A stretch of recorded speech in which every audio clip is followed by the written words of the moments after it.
Bom, já estamos aqui no nosso Chá das Seis, né, de todo esse período aí da Semana Internacional da Tireoide. Sempre pontualmente aqui às 6 horas, esperando vocês. E olha, pessoal, já vou começar a acenar, porque o pessoal já está começando a entrar para aquele bate-papo. O doutor Rafael já está por aqui. Eu até, olha, são o quê? São 6, falta 1 minuto, então vamos esperar o pessoal entrar. Então o pessoal já está dando, ó, a doutora Ana Luísa Maia já entrou, o pessoal já está começando aqui a participar aqui da nossa live para poder a gente começar esse bate-papo pontualmente às 6 horas, né? Durante toda essa semana, até sábado, teremos lives, sempre às 18 horas, com duração de 20 a 30 minutos, que tem extrapolado, na verdade, a gente não tem conseguido deixar de passar, aumentar o tempinho do bate-papo, porque a gente tem tido muitas perguntas. Ó, boa noite, Carol, boa noite, Gualdo. Boa noite, doutor Rafael, tudo bom? Oi, Cris, boa noite, boa noite. Nossa, gostei da elegância, hein? Eu só até me arrumei na quarentena aí pra fazer a live, Pois, pessoal. pois é, você sabe que o pessoal também, às vezes a gente tenta tirar sempre essas coisas positivas da quarentena, e esses nossos encontros são assim. Então a gente para, se arruma, né? Capricha aqui para ficar bem e para receber o pessoal. Ó, a doutora Valéria também já está aí. Ontem eu até lembrei que a doutora, entrou tanta gente ao mesmo tempo, que a doutora Célia também tinha entrado, e eu fiquei devendo boa noite para ela. Na hora que ela entrasse, se por acaso passar aqui, a gente fala, ó, deram boa noite para você aí, Ivan, Ronan, o pessoal está entrando, Ana, Ju, todo mundo entrando aqui para participar. Ó, doutor Gustavo Caldas por aqui, nosso habituê. Estou gostando de ver, doutor Gustavo. O João também dando, vamos acenar aqui para o João, Camila, né? A gente já está com quase 60 pessoas online para participar desse nosso bate-papo, e é um assunto que realmente chama atenção. E antes da gente começar, eu gostaria muito que o doutor Rafael se apresentasse, né? Ele é membro do departamento, da diretoria do departamento de tireoide, da Sociedade Brasileira de Endocrinologia. E lá, a doutora Diana também entrou aí. Ô, doutora Diana, a doutora Ana Luísa também, vou dar uma boa noite. Aí, tá todo mundo aqui, né? Vamos quase ter um evento de endocrinologia digital. Mas diga lá, doutor Rafael, se apresenta pra gente. Bom, então, boa noite a todos. Meu nome é Rafael Silva Scheffel, como a Cris falou, eu sou membro do departamento de tireoide, da diretoria, agora nesses últimos anos.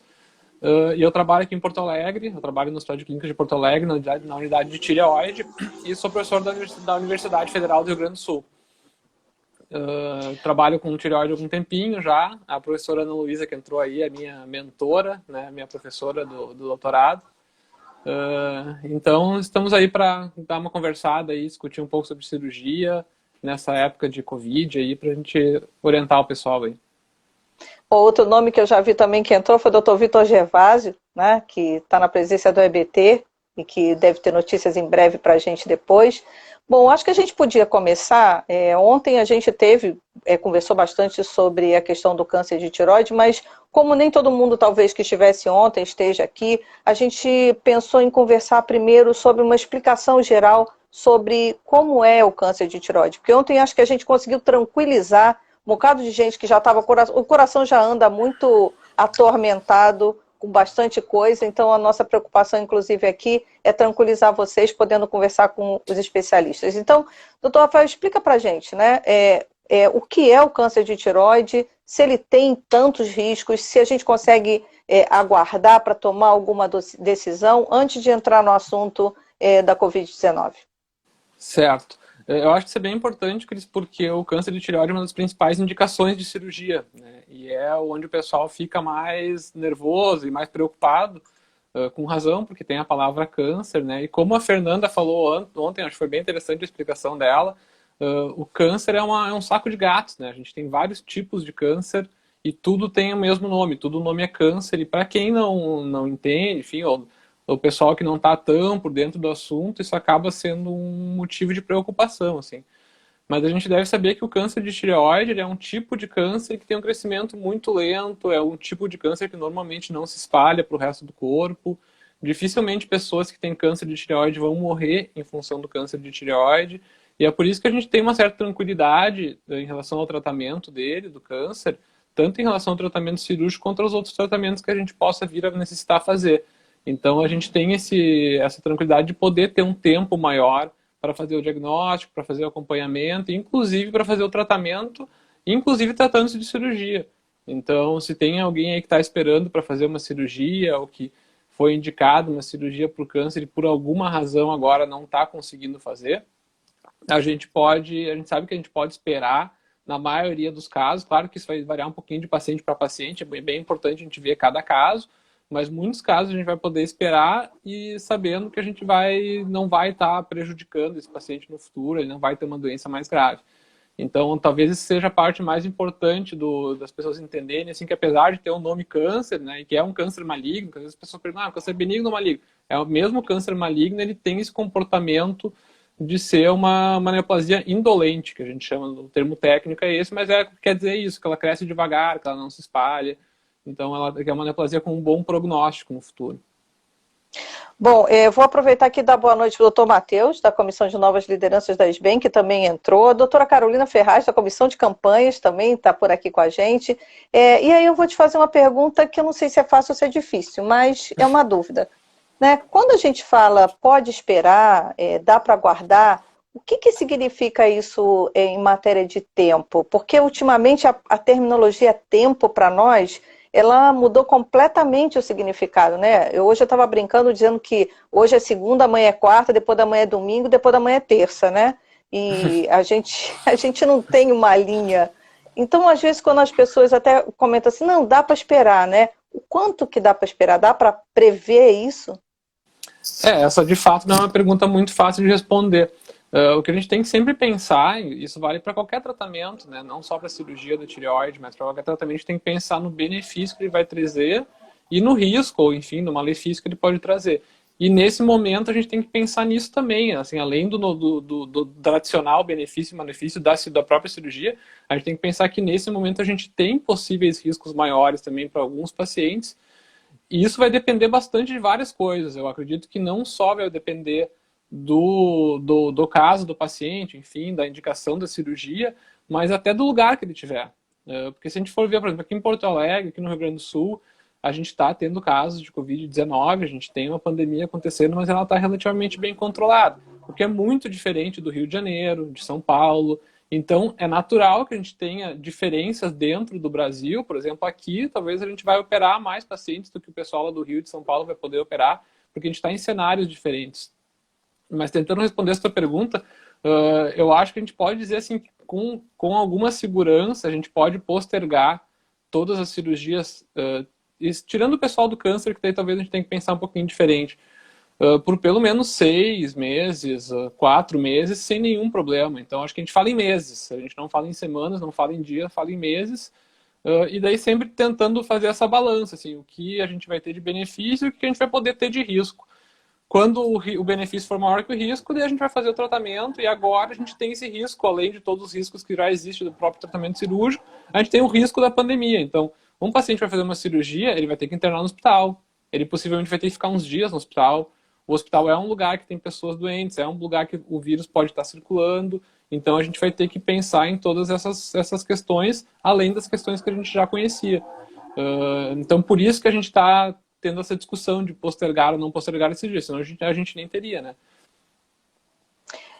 Quando você investigou, você está em contato com o paciente, até essa questão, como é que é esse contato do paciente?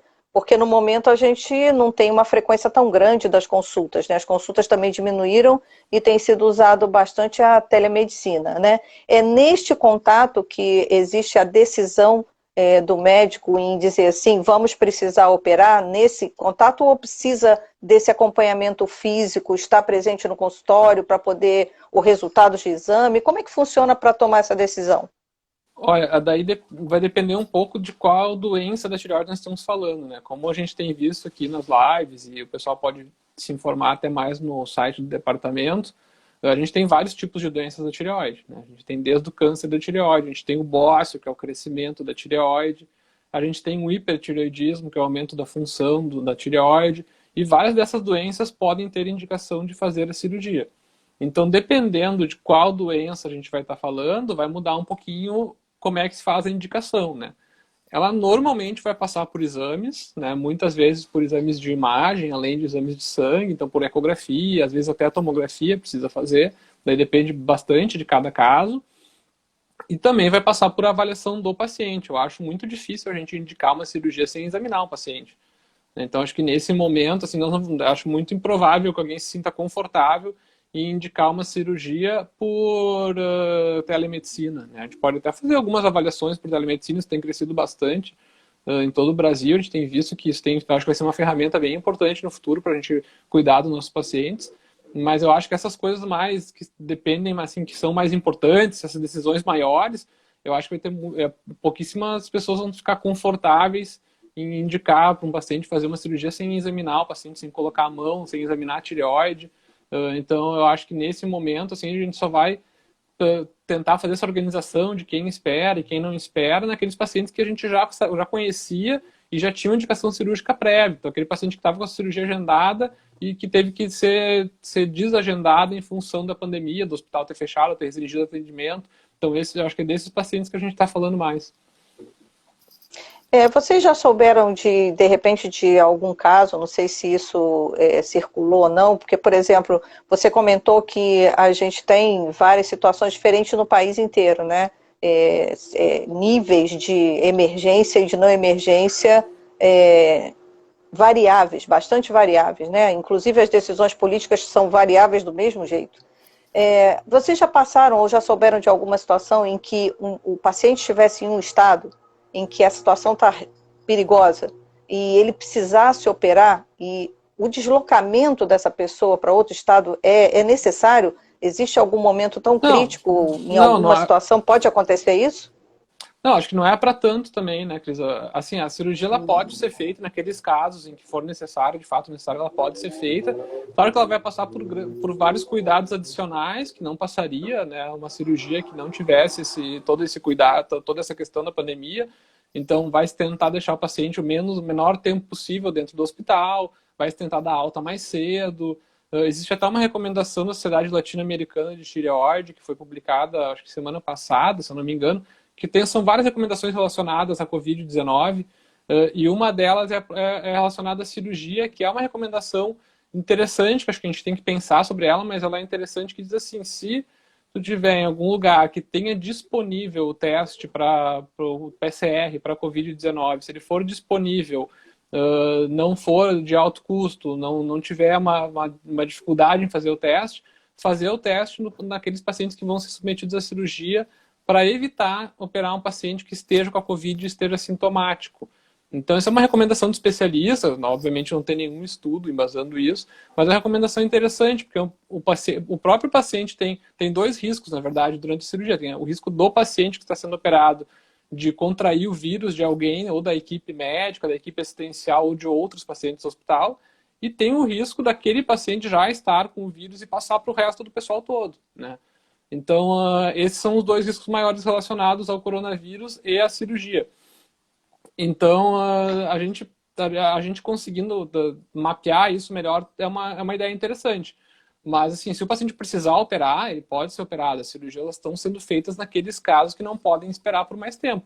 A questão é que, em relação às doenças da tireoide, boa parte delas podem esperar por mais tempo, né? Então, a imensa maioria das cirurgias, ela pode ser postergada sem nenhum problema. Então, é isso que as pessoas têm que entender. Tem que ficar tranquilas que se a cirurgia foi postergada é porque ela pode ser postergada, mas vai ter um grupinho de pacientes pequeno que esses a gente vai operar para exatamente não impactar no futuro. Nossa, eu acho que isso tranquiliza tanta gente. Ontem mesmo a gente teve algumas pessoas que estavam bastante preocupadas e saíram daqui da live bem mais tranquilas, entendendo a decisão, porque ela às vezes pode estar ouvindo a decisão que o médico dela pode estar dando, mas lá no fundo, às vezes, ela fica com medo e fica receiosa, e a gente, fortalecendo esse tipo de informação aqui, tranquiliza muito mais. O que envolve, doutor Rafael, a cirurgia, né? Eu tinha curiosidade de saber o que envolve o processo, quanto tempo dura a cirurgia, né? Quantos profissionais, porque a gente acompanha nos eventos, né? Que é uma área também que tem uma série de profissionais envolvidos, além do endocrinologista, para poder realizar todo o procedimento. Você explicava para a gente como é que funciona isso? Claro, claro. Assim, a cirurgia, ela não é feita pelos endocrinologistas em geral, né? Os endocrinologistas são os médicos clínicos que acompanham o paciente antes e depois da cirurgia, muitas vezes. E a cirurgia, ela normalmente ela é realizada por cirurgiões especializados nessa área do corpo, que é a cabeça e pescoço. Então, em alguns lugares se chama de cirurgião de cabeça e pescoço, em outros lugares quem faz a cirurgia são cirurgiões oncológicos. Então depende um pouquinho de cada centro, assim, mas normalmente são pessoas dedicadas a esse tipo de cirurgia. Isso é uma coisa bem importante que a gente sabe também, que quanto mais cirurgias o cirurgião faz da tireoide, menor é a chance de ter complicações, porque ele vai pegando a prática, então quanto mais o cirurgião operar, melhor é para o paciente, porque o paciente vai estar na mão de uma pessoa que opera mais vezes. A cirurgia, em geral, é uma cirurgia tranquila, assim, ela não é uma cirurgia muito complicada, ela é uma cirurgia que, é claro, ela tem suas complicações específicas, assim, mas quando a gente está falando de cirurgiões que operam muito, a gente tem uma taxa de complicações bem pequena, assim, uma taxa de complicações que gira em torno de 5%, 10%, então não é uma cirurgia que tem a chance da pessoa ter muita complicação. Normalmente são equipes que trabalham, não é um cirurgião sozinho, muitas vezes. Então, normalmente é 1, 2, às vezes 3 cirurgiões. Então, são equipes já formadas exatamente para isso. E uma das coisas é que a cirurgia ela tem que ser feita com anestesia geral, porque como vai mexer no pescoço, não tem como fazer um bloqueio só, né? Então, essa é uma tem o risco da anestesia geral, digamos assim, mas que também hoje em dia é um risco baixo, assim. Então, ela é uma cirurgia que é uma cirurgia considerada relativamente tranquila, assim. Ela tem que ter alguns cuidados antes e depois. Mas tem alguns lugares, inclusive, que a pessoa faz a cirurgia num dia e já vai para casa no outro. Ela só pernoita no hospital e já vai para casa no outro. Tem lugares que nem internar no hospital não interna, a pessoa fica só na sala de recuperação. Mas isso também é bastante variável, assim, de lugar para lugar, de como cada centro foi se organizando, né? Mas é uma cirurgia que ela não é uma cirurgia que normalmente causa grandes problemas. Normalmente as pessoas vão muito bem na cirurgia, especialmente se elas estiverem na mão dessas pessoas que já são especializadas e que estão fazendo bastante cirurgia de tireoide. Bom, queria aproveitar e dar uma boa noite para a doutora Fernanda, que entrou aí também, Damares, Daniela, João, que acabou de mandar um tchauzinho, tem mais gente aqui dando Valesca, Fernanda aqui já está, Anis, doutor Guido Couto, Arruda, Lucas, Anis, Ivan, tem um bocado de gente aqui dando sorrisos, até logo, e a gente está respondendo. Eu ia até fazer essa pergunta para você. Você já adiantou que é o tempo de permanência das pessoas no hospital, né? O tempo que ela faz, o processo em que ela entra no hospital, que medicações, quanto tempo ela fica e quanto tempo ela sai. Esse percurso, queria que você pudesse detalhar para a gente um pouquinho mais. E nesse caso dessa epidemia, da pandemia de Covid, quais são os cuidados que geralmente os hospitais, né, os centros cirúrgicos estão tendo para atender e receber esses pacientes? Então, normalmente, se a gente estivesse fora da pandemia, a internação para uma cirurgia de tireoide ela é relativamente curta, assim, ela dura no máximo 2, 3 dias. Claro, isso a gente assumindo que na cirurgia corra tudo bem, não tem nenhum tipo de complicação, não aconteça nada. Então, digamos, a pessoa vai fazer a cirurgia numa quinta-feira, ela vai estar tendo alta na sexta, no sábado, no pior das hipóteses, não mais do que isso. Que é o que acontece aqui no Hospital de Clínicas. Todas as cirurgias de tireoide são feitas na quinta-feira. Normalmente as pessoas, elas internam na própria quinta-feira, fazem a cirurgia e elas têm alta ali na sexta, no sábado, se acontecer alguma coisa no domingo, na pior das hipóteses. Então, não muito mais do que isso. O que está se tentando fazer agora é diminuir ao máximo esse tempo de internação. Então, provavelmente, se a gente tiver que operar alguém, a gente vai fazer de tudo para que essa pessoa interne só na quinta-feira mesmo e que tenha alta na sexta-feira, né? Que a gente vai diminuir tudo que a gente puder fazer fora do hospital, a gente vai fazer fora do hospital. Não existe uma recomendação de medicamentos antes ou depois, assim, isso vai depender muito dos exames que vão sendo feitos durante todo o procedimento, durante toda a internação. Às vezes, a pessoa precisa ficar tomando cálcio por um tempo depois, em função de alguma lesão da paratireoide, que é aquela glândula que fica do lado da tireoide que controla o cálcio. Então, isso é uma coisa que pode acontecer, é uma das complicações da cirurgia, mas isso é uma coisa que não é todo mundo que tem que sair tomando esse medicamento. É algumas pessoas, dependendo dos exames que são feitos logo depois da cirurgia, se faz os exames para avaliar essa questão da paratireoide, e daí algumas pessoas têm que sair tomando cálcio, mas não é uma regra para todas as pessoas. Inclusive você tocou... Não, deixa eu falar, uma coisa que eu acabei esquecendo. Uma coisa que é bem importante é todo mundo, ou quase todo mundo que faz a cirurgia, especialmente quando se fala de tireoidectomia total, que é tirar toda a tireoide, porque a cirurgia tem vários tipos de cirurgia também. A cirurgia mais comum é a tireoidectomia total, que significa a retirada de toda a glândula. Quando a gente retira toda a glândula da tireoide, a gente, obviamente, não vai mais ter o hormônio da tireoide, porque o tecido capaz de produzir esse hormônio é a tireoide. Então, quando a gente retira a tireoide toda, a pessoa vai ter que fazer a reposição do hormônio da tireoide. Então, ela vai ter hipotireoidismo, que é a deficiência do hormônio da tireoide, pelo fato de não ter mais a glândula que produz esse hormônio. Então, todo mundo que faz cirurgia da tireoide, especialmente tireoidectomia total, tem que tomar a levotiroxina, que é o hormônio da tireoide na forma sintética, para o resto da vida. Então, isso é uma certeza que a gente tem, e isso a gente já pode fazer quando a pessoa sai do hospital, porque não tem por que esperar a pessoa ficar com sintomas de hipotireoidismo. A gente já prescreve uma dose baseado no peso da pessoa e a pessoa já sai tomando levotiroxina e vai ficar tomando o resto da vida. Olha, a gente tem uma pergunta aqui da Juliana, não sei se eu vou pronunciar a palavra certa, não sei se você está vendo até por aí. Eu queria saber sobre o MIR-Type, se vale a pena investir um exame, já que vai ser necessário postergar a cirurgia. Juliana que está perguntando. O MIR-Type ele é um tipo de exame, na verdade ele é um exame molecular, né? Um exame que, na verdade, o MIR-Type ele faz o seguinte, a gente pega um material da tireoide, normalmente de um nódulo da tireoide, e avalia mutações ou alterações genéticas nesse material. Assim como tem o MIR-Type, a gente tem alguns outros também disponíveis, esse não é o único exame, e o nome desses exames em conjunto são exames moleculares, a gente chama. Que quer dizer que são exames que avaliam alterações genéticas na amostra, ali, normalmente uma amostra de nódulo tireoide. O que esses exames podem fazer, algumas vezes, é indicar se aquele nódulo é um nódulo maligno ou benigno. E isso pode ser importante quando a punção, só olhar a punção, que é o que normalmente se faz quando a gente tem um nódulo. A gente faz a ecografia e avalia se esse nódulo tem ou não indicação de punção, como a Fernanda explicou ontem. Na punção se coleta um material e esse material é olhado no microscópio para ver o tipo de célula que está formando aquele nódulo, para a gente tentar definir se é um nódulo benigno ou um nódulo maligno. Algumas vezes a gente não consegue ter essa definição clara, porque os tipos de células que tem ali eles não são nem definitivamente benignos e nem definitivamente malignos, eles ficam em cima do muro, assim, digamos assim, numa zona cinza. E daí, nesse contexto, alguns desses exames moleculares podem ser úteis. A gente pode, daí, então, avaliar se tem alguma mutação ou não.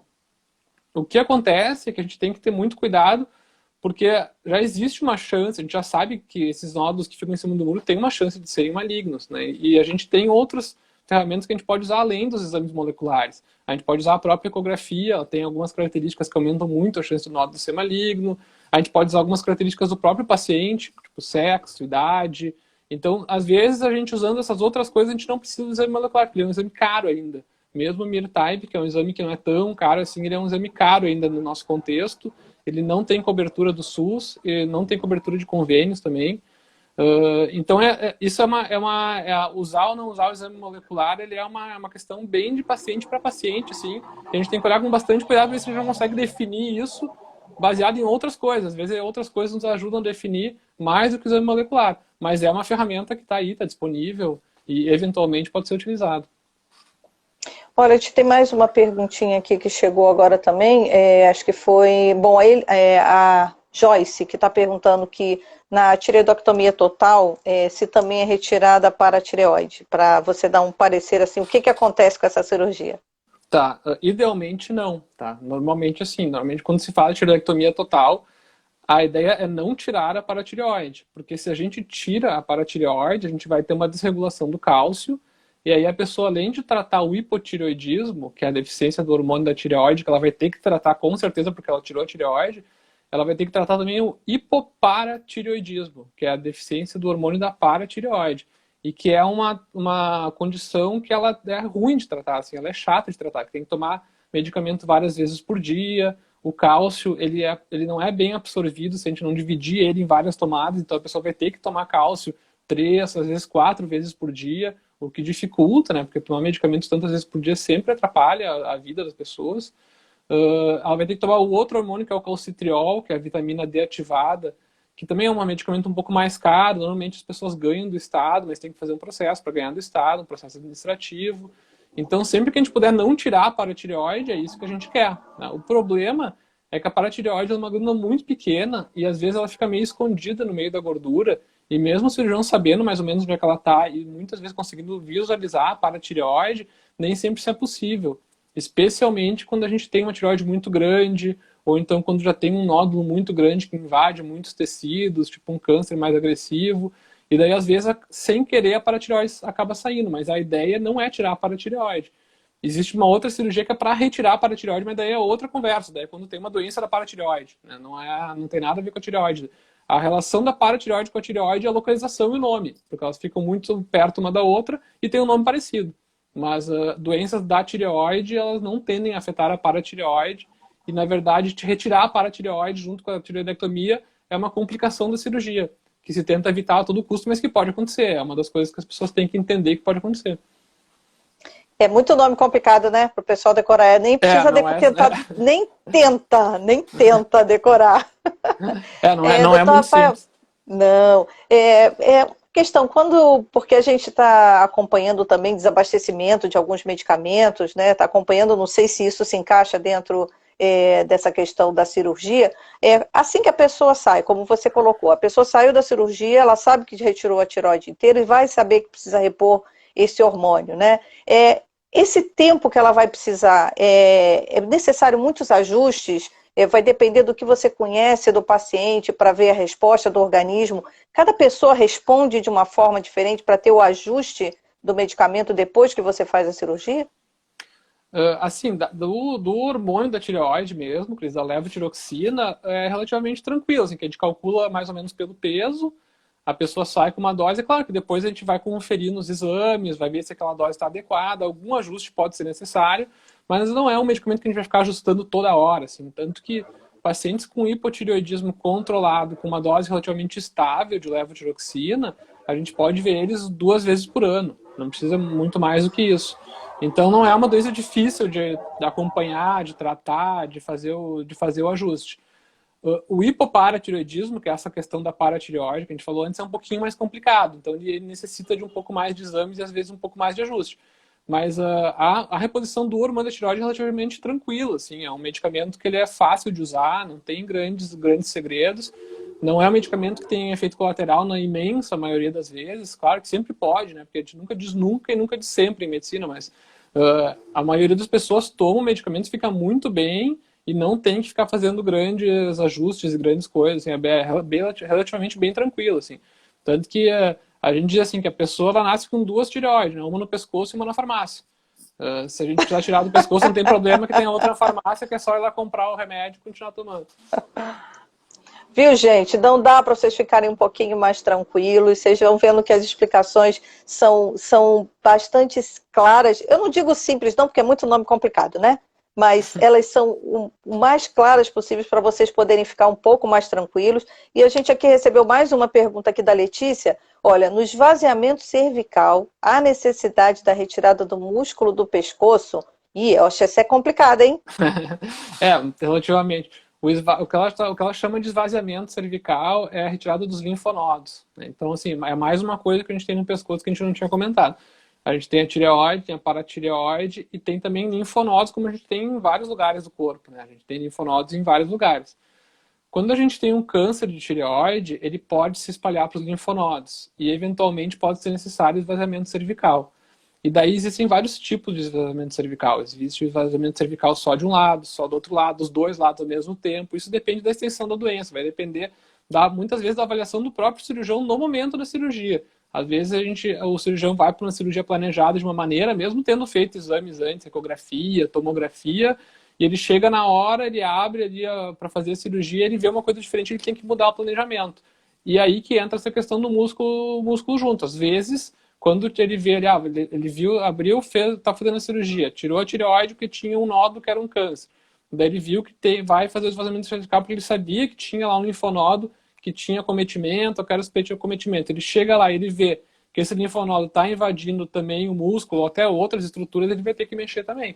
Então esse planejamento vai variar bastante de paciente para paciente e às vezes ele é feito no ato intraoperatório. Às vezes o cirurgião entra, olha e ele tem que mudar um planejamento que ele tinha prévio, porque como qualquer exame, às vezes o exame não é tão sensível, assim, não mostra tanto como a gente gostaria, né?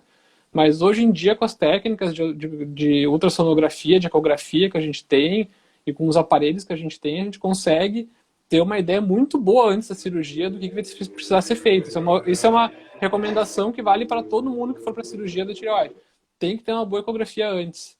Dependendo da cirurgia que for fazer, para câncer, para outra coisa, porque com uma boa ecografia antes a gente consegue ter uma ideia muito boa do que vai precisar ser feito. E é melhor entrar numa cirurgia com planejamento, já sabendo o que vai fazer, do que entrar numa cirurgia e aparecer uma coisa ali que tu não esperava, né? Então a gente sempre tenta... Você, inclusive, comentou, seria essa um grande ponto que você estava comentando para a escolha da equipe ser uma escolha de uma equipe experiente, né? Porque se ela tiver que tomar uma decisão em alguma coisa que não tenha sido sinalizado em algum exame prévio, né? Ele vai saber qual é a decisão certa para ser tomada naquela hora. É por isso que seria uma equipe, você procurar uma equipe com mais experiência e para poder atender ao grupo todo, seria isso? Isso. E até mais do que isso, isso é uma coisa que não tem em todos os lugares, mas onde estiver disponível, se tiver uma equipe multidisciplinar, onde o cirurgião trabalha junto com o endocrinologista, que trabalha junto com o ecografista, todo mundo se conversa e trabalha junto ao mesmo tempo, são pessoas dedicadas para trabalhar com tireoide, é melhor ainda. Esse é o cenário ideal, né? É a gente ter uma equipe de endocrinologistas que são dedicados só para tratar a doença da tireoide, tem um ecografista que faz bastante ecografia da tireoide, tem um cirurgião que faz bastante cirurgia da tireoide. Então, nesse lugar é o atendimento ideal, porque daí tu tem um monte de gente que trabalha e estuda bastante sobre a glândula, tem bastante vivência em relação à cirurgia, aos tratamentos, aos acompanhamentos, e aí tu consegue ter o melhor acompanhamento possível. É claro que isso não tem em todos os lugares, né? Mas aonde tiver, se vocês puderem procurar esse tipo de centro, é o centro ideal. Olha, a Juliana que mandou uma outra pergunta aqui, um homem jovem que apresentou um grau de Bethesda 4, seria indicativo de cirurgia? Já a gente ontem estava comentando até que os problemas nos homens são em menos escala do que nas mulheres, não é isso? Isso. Não, as doenças da tireoide em geral, elas são mais comuns nas mulheres do que nos homens. O que ela falou ali do Bethesda 4 é uma classificação que a gente usa, que é uma classificação da citologia, que é aquele exame que a gente falou antes, da punção, tu vai lá e olha no microscópio o tipo de célula. E aí, tu vai ter essa classificação que vai de 1 até 6. Vai do Bethesda 1 até o Bethesda 6. O Bethesda 6 é praticamente certo que é câncer de tireoide, e o Bethesda 2 é praticamente certo que é um nódulo benigno. E daí tu começa a ir pro meio, vai ficando mais no escuro, assim, vai ficando aquela área em cima do muro, ou zona cinza que a gente falou, o Bethesda 3 e o Bethesda 4, que é exatamente a situação aí.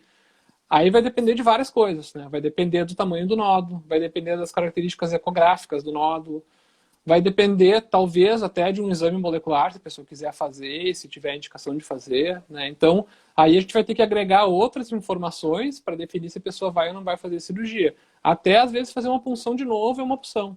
A gente refazer a punção para olhar de novo, para ver se a gente consegue pegar uma outra área que nos dê mais informações. Então, aí, quando cai no Bethesda 3, no Bethesda 4, é o que a gente chama de resultado indeterminado. Ou seja, a gente não consegue determinar se o nódulo é benigno ou maligno. E a gente vai ter que ter outras informações para conseguir definir qual vai ser a melhor conduta para esse paciente. Olha, a gente tem mais uma pergunta mais técnica. Um nódulo caracterizado, eu não sei se eu pronuncio certo, é um TI-RAD5. Acertei? Acertou. TI-RADS, a gente chama.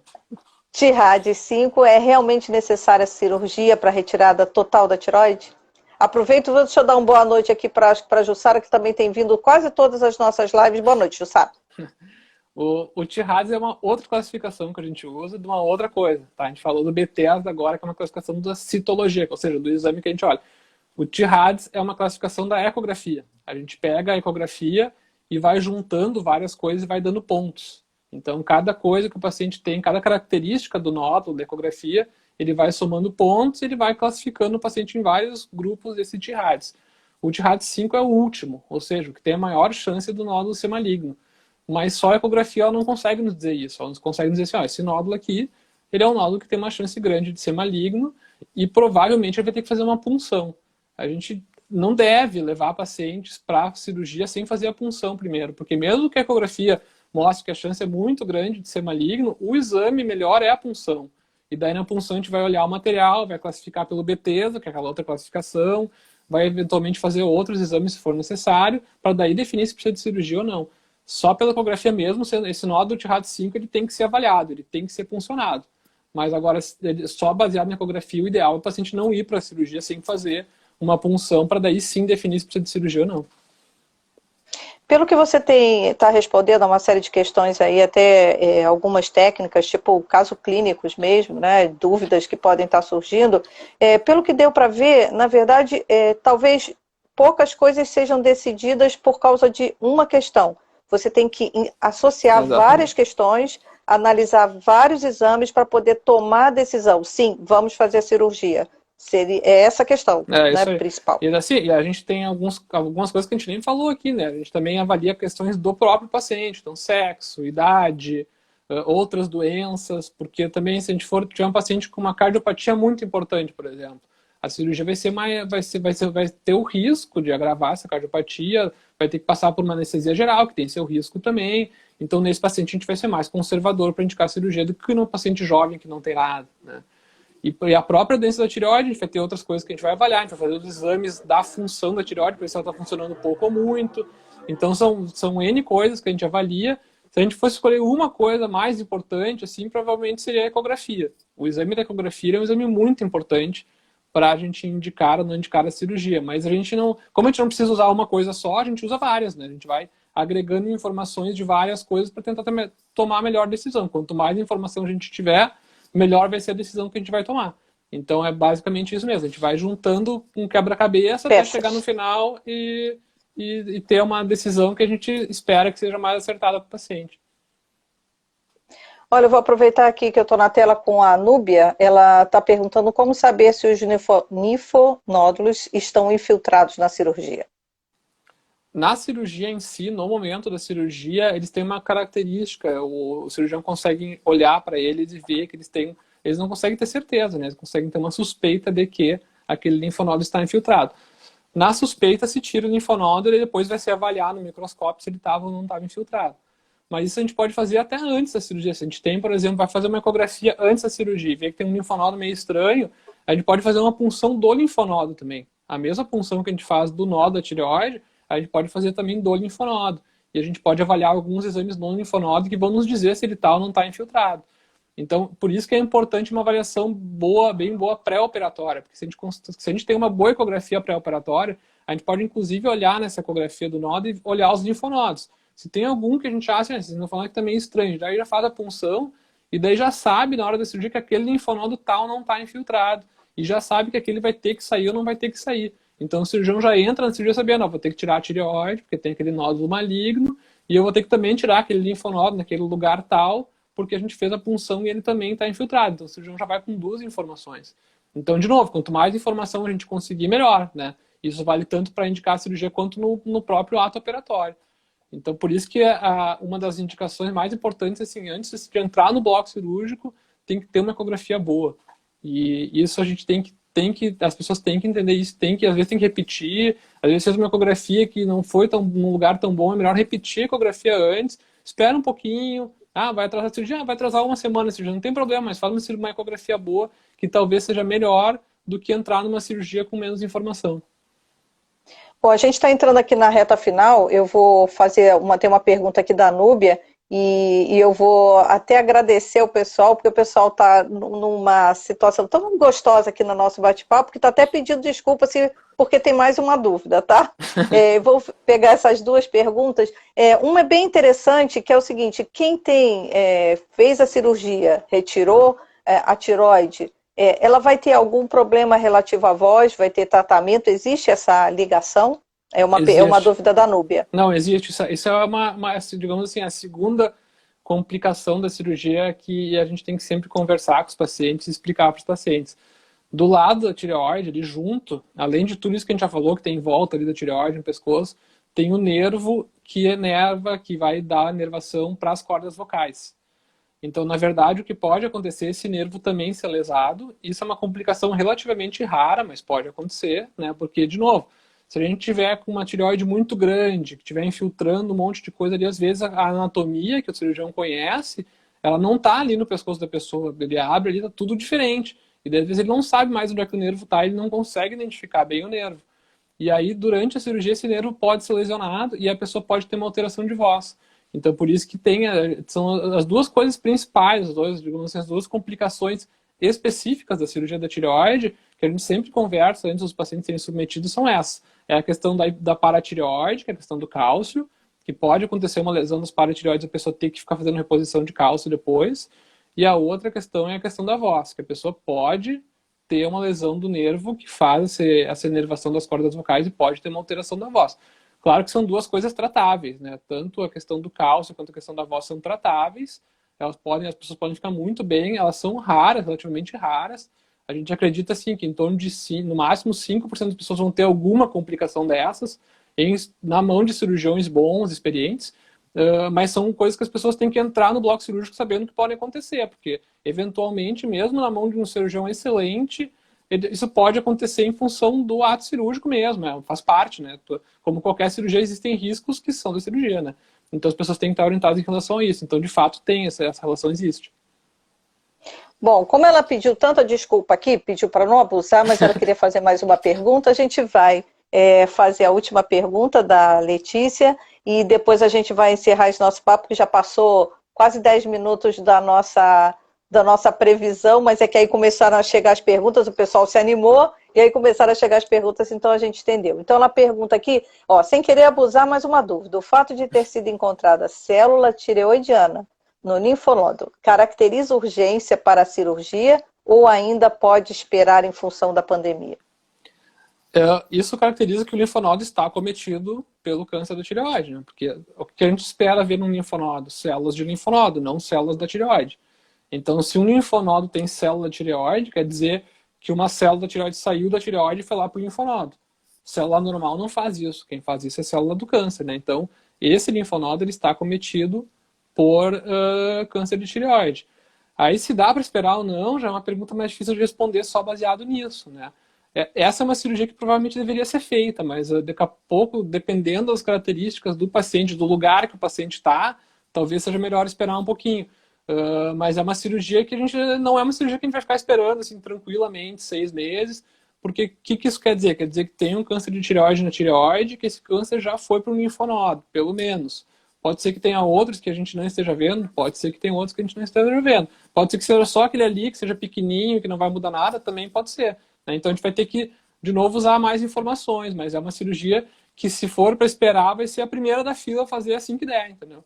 Se a gente tiver um lugar assim, nós estamos sem fazer cirurgia da tireoide. Ok, mas a primeira que vai ser feita vai ser essa. Porque essa aí a gente já sabe que é um câncer de tireoide, que é um câncer de tireoide que já está no linfonodo, não está só na tireoide. Bom, então a gente já está encerrando. Queríamos agradecer demais, depois eu pedi para ele encerrar, queríamos agradecer a presença de vocês aqui nesse nosso bate-papo. Aproveitar e avisar para os médicos que estão aqui, que possam estar aqui na nossa live. Eu também vi a doutora Gisá, que entrou aí também no nosso bate-papo. Que a SBEM está fazendo hoje uma palestra online voltada para os associados da SBEM, a partir das 9 da noite, um acesso lá pelo site da sbemendocrino.org.br. E, mais uma vez, a gente agradece muito a companhia de vocês. Os nossos participantes das nossas lives são de um carinho muito grande, com perguntas muito legais, com comprometimento, pedem desculpa, desculpa se pede 2 perguntas, ou seja, a gente está com uma audiência assim lá em cima. Então, queria agradecer e queria pedir para o Dr. Rafael se despedir também, e a gente está encerrando hoje com mais de 10 minutos aí, além do tempo. Eu também vou agradecer, Cris, a todo mundo que entrou aqui, te agradecer pela condução aí, que facilita muito para nós aqui, que não somos tão acostumados com essas mídias digitais, mas eu acho que é um momento importante, assim, de nós, da sociedade, explicar mais para as pessoas, e a gente compreende muito que as pessoas não entendam muitas vezes as explicações. Quanto mais a gente puder fazer isso, acho que é melhor. Então, eu acho que é um papel muito importante da sociedade que a gente tem que manter. E eu gostaria de agradecer a todo mundo aí que mandou perguntas, que isso facilita a nossa vida aqui também, né? As pessoas vão perguntando, a gente vai respondendo, vai ficando mais fácil. O pessoal já está agora desinibido, já está perguntando muito, já está mandando coraçãozinho, ou seja, a gente está no nosso chá das 6 agora durante uma semana, e aproveito para lembrar vocês, além dos médicos com essa programação da SBEM, voltada para os associados, a gente ainda tem live amanhã, ainda depois, e né, não acabou não, só acaba no sábado. Só cuidado para vocês não se perderem no dia da semana, viu? Amanhã é quinta, não é quinta? Amanhã é quinta, né? Não, hoje é Amanhã é quinta, sexta, amanhã é amanhã é sexta. sexta.